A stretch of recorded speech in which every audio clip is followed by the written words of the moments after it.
ठीक है, ऊपर वाली जो लेयर है 1.7 अपवर्तनांक होता है, नीचे वाला 1.4 होता है। ठीक, यहां से लाइट रे क्या करती है, आती है, आई, आ गई।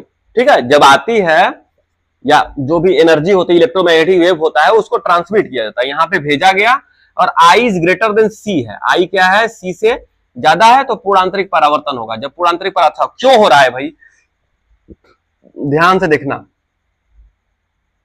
कि अच्छा उल्टा लिख दिए, 1.4 और 1.7 लिख लो, नीचे नीचे अंदर वाली जो लेयर है 1.7 है, तो प्रकाश किरण सघन से विरल में जा रही है, ये घना है, और इधर वाला यन क्या है, इधर वाला यन क्या है, 1.4 है, तो सघन से विरल में जा रही है, पहली क्राइटेरिया। दूसरी criteria, I is greater than C हो गया, क्रांतिक कोण से ज्यादा हो गया आपतन कोण, incident angle is greater than critical angle हो गया, तो क्या हो रहा है, यहाँ पे TIR हो रहा है, TIR हुआ, ये धड़ाक से तुरंत परावर्तन हुआ, फिर यहाँ पे वही काम हुआ, फिर परावर्तन हुआ, फिर वही काम हुआ, फिर परावर्तन हुआ, फिर वही काम हुआ, फिर परावर्तन हुआ, फिर ये क्या हो गई, बाहर निकल गई, आउटपुट सिग्नल।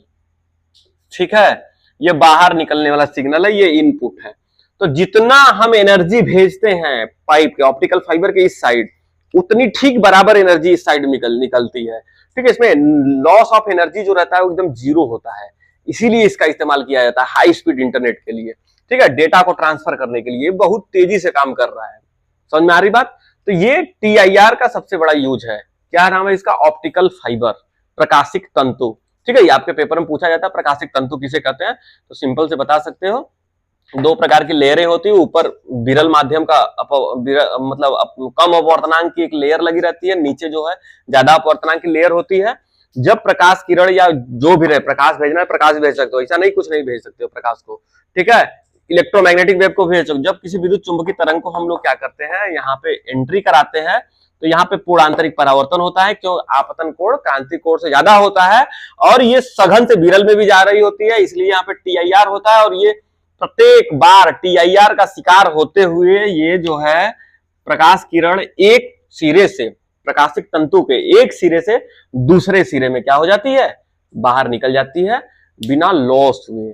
ठीक है, बिना एनर्जी में क्षय हुए। समझ में आ रही बात? इस तरीके से हम लोग क्या कर सकते हैं, TIR समझ सकते हैं हम। ठीक है, TIR के और कई उदाहरण है, जैसे कि हीरे का चमकना।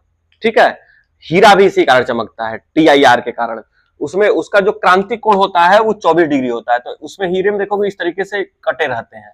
ठीक, तो इस पर आता है, तो आपतन कोण जो होता है